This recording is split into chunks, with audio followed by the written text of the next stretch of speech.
Arthur Schopenhauer is infamous for his pessimistic outlook on life. He saw life on Earth as a cosmic disaster and felt that the universe would have been a better place without it. Human existence as a whole he compared to a prison sentence.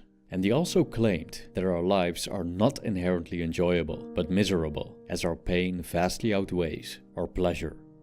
Like any other species, humans are motivated by a universal force called will, or will to live, which usually dictates our behavior, as most of us are utterly and unknowingly enslaved by it. Hence, according to Schopenhauer, the vast majority of people set themselves up for a lot of pain, pursuing the wrong things.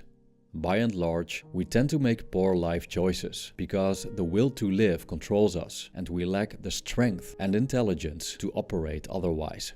We usually chase worldly pleasures like playing card games, entertaining friends, or otherwise exciting activities that relieve us from the pain of boredom.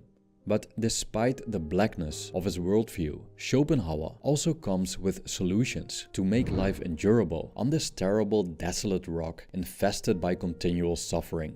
In his work, Aphorismen zur Lebensweisheit, in English, Aphorisms on the Wisdom of Life, he presents his ideas on how we can live our lives in such a way that we prevent misery as much as possible. This video explores his view on the wrong ways of living our lives and their consequences, but also on the surest path to a not so miserable and, God forbid, possibly even enjoyable existence.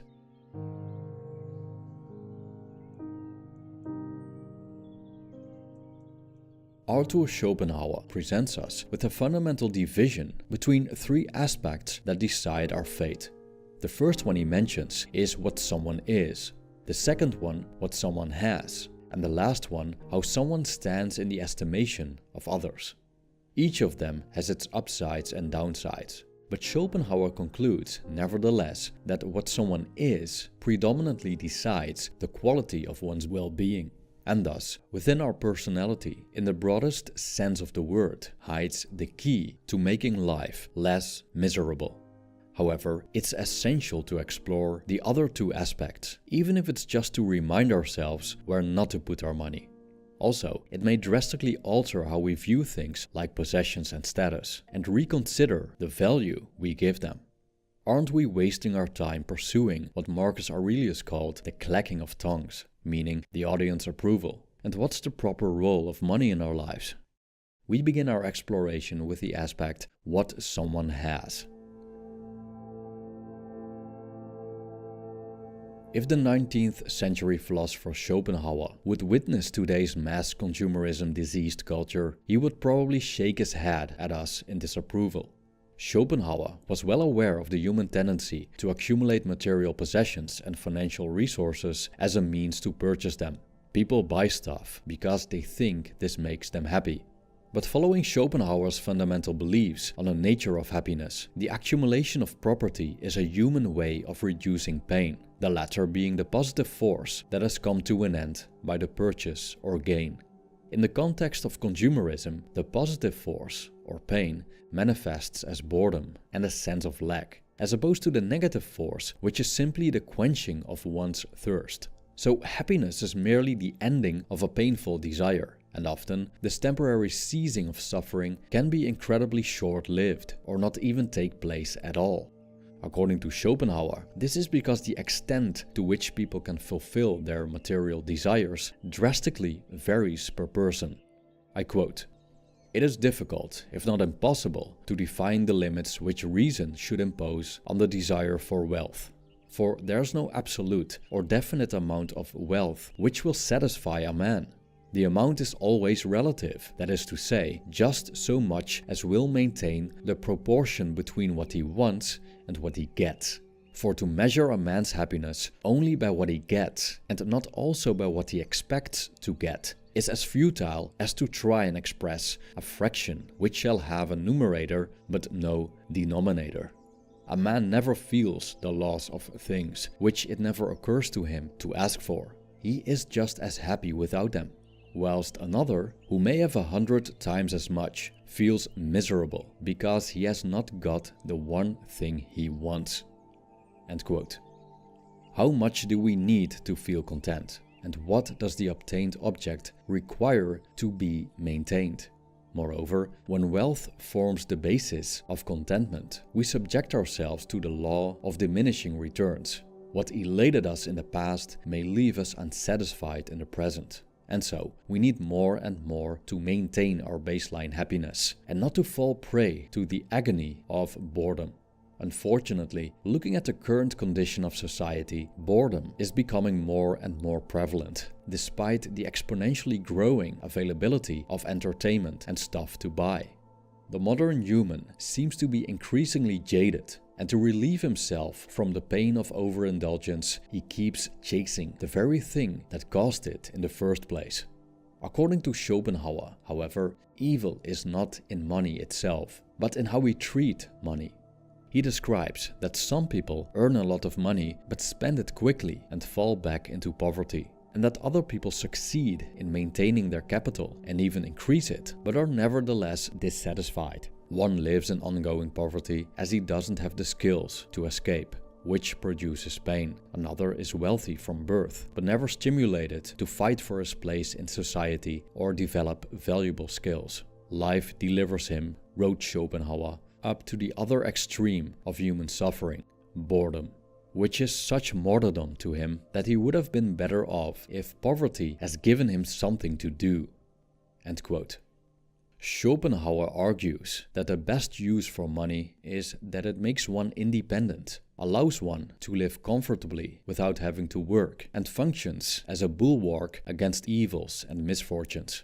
So we could say that he advocated for financial independence, so we are masters over our time, but don't fall into boredom. Most people regard other people's opinions as significant in deciding how they live their lives. But aside from it being a natural tendency, Schopenhauer finds it hard to explain why people continually rejoice in the approval of others, like cats inevitably purring when someone pets them. He sees this tendency as a weakness, and it's pretty evident that other people's opinions in themselves are unimportant to our happiness. Yet, we continue worrying about the thoughts of our fellow humans, even if we don't know them personally. But Schopenhauer admits that the human tendency to care about their reputation has its merits. Copious amounts of people keep walking in line because of their inclination to maintain good standing and honor.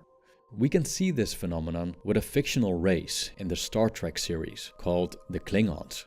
Their idea of honor works like cement to keep a violent, intense people of warriors in check, as the way their kinsmen perceive them forms the essence of their identity. As Schopenhauer observed, honor can work as a substitute for morality.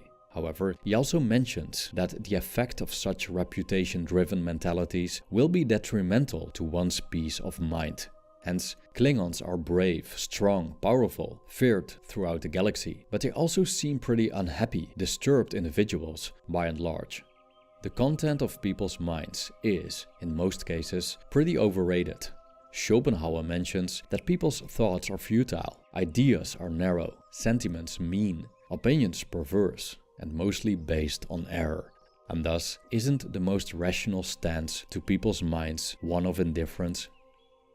I quote, "We should add very much to our happiness by a timely recognition of the simple truth that every man's chief and real existence is in his own skin and not in other people's opinions, and consequently that the actual conditions of our personal life, health, temperament, capacity, income, wife, children, friends, home, are 100 times more important for our happiness than what other people are pleased to think of us. Otherwise, we shall be miserable. And if people insist that honor is dearer than life itself, what they really mean is that existence and well-being are as nothing compared with other people's opinions." End quote. Who we are, and thus how we see and experience the outside world, decides how we feel. It forms the lens through which we experience the world, and the apparatus which processes the information our senses perceive. All of our possessions, wealth, and standing with others are subservient to how we position ourselves to these external circumstances. Some people have gained fortune and fame, but are simultaneously more miserable than when they were poor and unknown. In such cases, what's the actual value of wealth and fame? How someone is determines the value, or as Schopenhauer states, what a man is contributes much more to his happiness than what he has or how he is regarded by others. What a man is, and so what he has in his own person, is always the chief thing to consider, for his individuality accompanies him always and everywhere and gives its color to all his experiences. In every kind of enjoyment, for instance, the pleasure depends principally upon the man himself." End quote. Perhaps unexpectedly, from the pessimistic philosopher, Schopenhauer praises a quality he calls genial flow of good spirits. He points to the human capacity of simply being happy and cheerful for no particular reason other than being so.